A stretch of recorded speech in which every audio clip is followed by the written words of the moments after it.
Перед началом соревнований спортсмены готовят автомобили к старту. В специальной технической комнате можно настроить или починить радиоуправляемую модель, чтобы во время заездов не случилось неприятных казусов.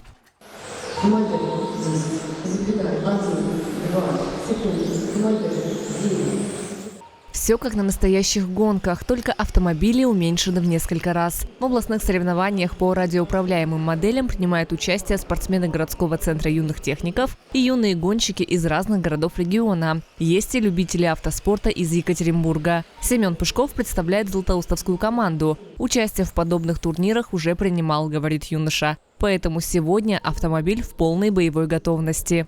Я занимаюсь потому что мне интересно. Для меня это как хобби. Настрой у меня сегодня хороший, я готов занять призовое место.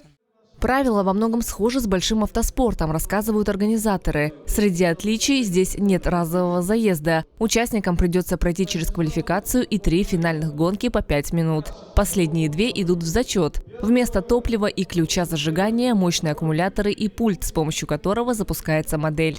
Задача – это техническая задача, инженерная, научиться работать с законами физики, геометрии и все остальное. Потому что геометрию подвески надо правильно настроить.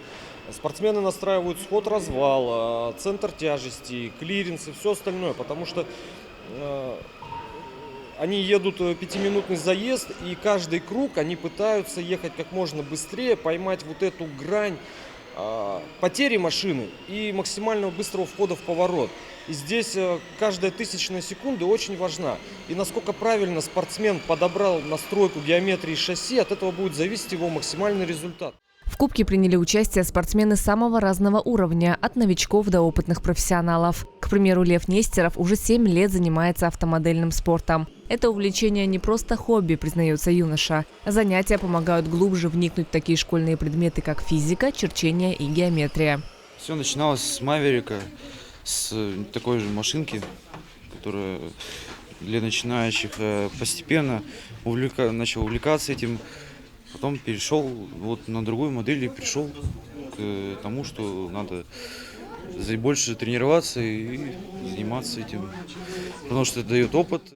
Как и в большом спорте, радиоуправляемые автомодели разделены на несколько классов, в зависимости от возраста участников и мощности двигателя. Поболеть за златоустовских спортсменов приехал и начальник управления образования Антон Туманов.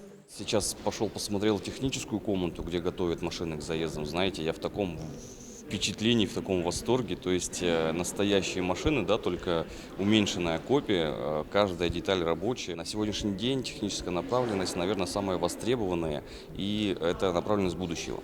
А радиоуправляемые модели позволяют детям окунуться в мир автотранспорта, да, то есть уже с малых лет познавать, что такое автомобиль, какие у него бывают детали. Спортсмены Центра юных техников на первом этапе областного кубка заняли 11 призовых мест и первое общекомандное место.